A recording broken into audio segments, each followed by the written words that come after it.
RJD ने बिहार में 22 सीटों पर उम्मीदवार का ऐलान कर दिया। इसमें लालू यादव की बेटी रोहिणी आचार्य और आरजेडी नेता रितु जायसवाल का नाम शामिल है। और इससे पहले पाटलिपुत्र से मीसा भारती चुनाव लड़ रही हैं।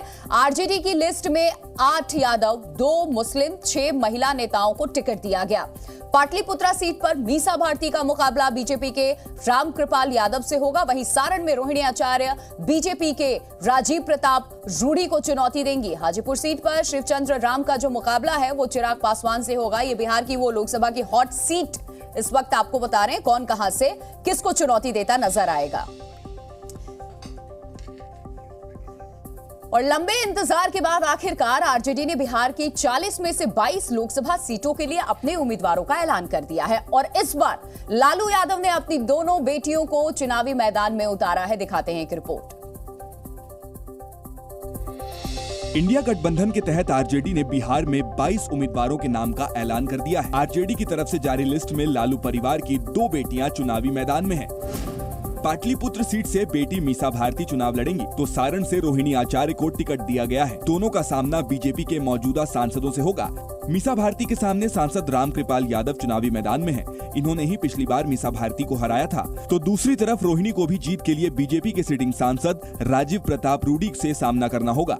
करीब 1.5 साल पहले अपने पिता लालू यादव को किडनी देकर सुर्खियों में आई रोहिणी आचार्य पहली बार चुनाव लड़ने जा रही हैं। रोहिणी के सामने लालू परिवार की राजनीतिक विरासत को आगे बढ़ाने की चुनौती है। वहीं इंडिया गठबंधन में पूर्णिया सीट आरजेडी के खाते में आई और यहां से उन्होंने बीमा भारती को टिकट दिया। वहीं टिकट की आस में कुछ दिनों पहले ही कांग्रेस में आए पप्पू यादव अब कैंची के सिंबल के साथ निर्दलीय चुनाव लड़ रहे हैं। देखना होगा कि वो किसका और कितना वोट काट पाते हैं।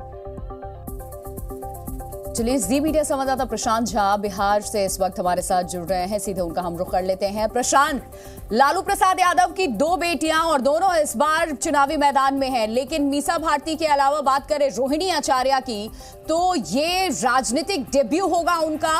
और सबसे बड़ी बात, लालू प्रसाद यादव ने सारण वो सीट चुनी है जहां कभी लालू का दबदबा हुआ करता था, वहां से आगाज उन्होंने किया था और अब वहां बीजेपी का दबदबा राजीव प्रताप रूडी के अगेंस्ट यहां चुनाव लड़ेंगी रोहिणी आचार्य। माहौल क्या है बिहार में इस वक्त और खासकर उस सीट के समीकरण को जरा समझाइएगा।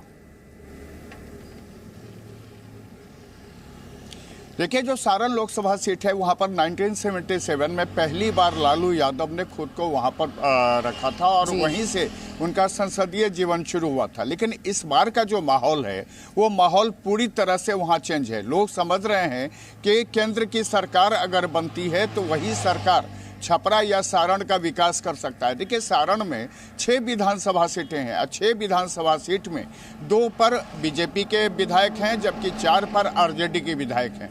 ऐसे में पूरा का पूरा जो सारण है और खास करके रोहिणी आचार्य का जो माहौल है वहाँ पर युवाओं का जो साथ है वो रोहिणी आचार्य को मिल रहा है। लेकिन जब विकास की बात आप करते हैं तो विकास को लेकर के लोग राजीव प्रताप रूडी के पक्ष में खड़े नजर आते हैं। इसके पीछे की वजह यह है कि पिछले 10 सालों में लगभग 33,000 करोड़ रुपए का जो निवेश सिर्फ सारण लोकसभा क्षेत्र में पाटलिपुत्र सीट से मीसा भारती हैं, वहां इस वक्त क्या माहौल?